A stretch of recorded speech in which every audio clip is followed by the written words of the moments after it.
Race for the title. Here we go. As we know, 2 away games, Everton, West Ham back-to-back, then Spurs before Villa for Liverpool. Gary, have we seen a Liverpool side today that can win the title still? Well, it's got a chance, and I think that you mentioned it, I think, earlier on in the show. Being 4 points ahead before City play again is huge. Applying pressure, building some... I mean, look, Jurgen Klopp's job is to try and win the title this season, but also I think for these players, a lot of them at Liverpool are new.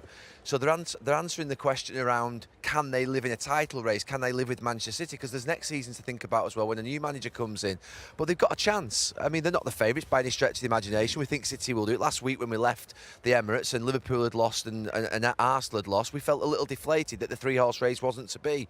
But I feel a little bit more confident about it because Arsenal and Liverpool have done their jobs this weekend. I think what you've just said is interesting there because this is Jurgen Klopp's last season. I think if Jurgen Klopp was staying, he wasn't moving on, we'd be saying, no matter what happens here for Liverpool, it's been a great season and he can build on this next season. Yeah, it's almost like starting the new team. They can add maybe 1 or 2 players because I still think they are behind City. I don't think at any stage this season I've believed Liverpool would win the league.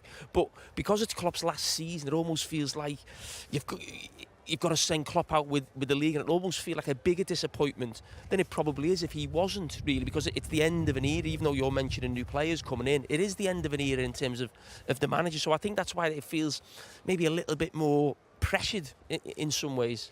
It's all ifs and buts, of course, at this stage. If we just put the graphic back up again just for a second, please. Thank you. Just to show the goal difference point that Trent Alexander-Arnold was referencing. If Arsenal were to drop away, you see how tight it gets, Louis, between Liverpool and Manchester City.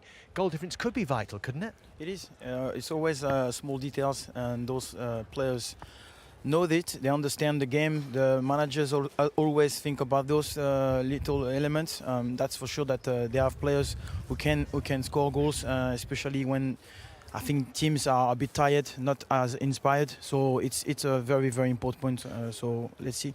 There's a standout game there, and it's Manchester City going to Tottenham in the last week. Arsenal and Liverpool have got to be thinking, get to that game.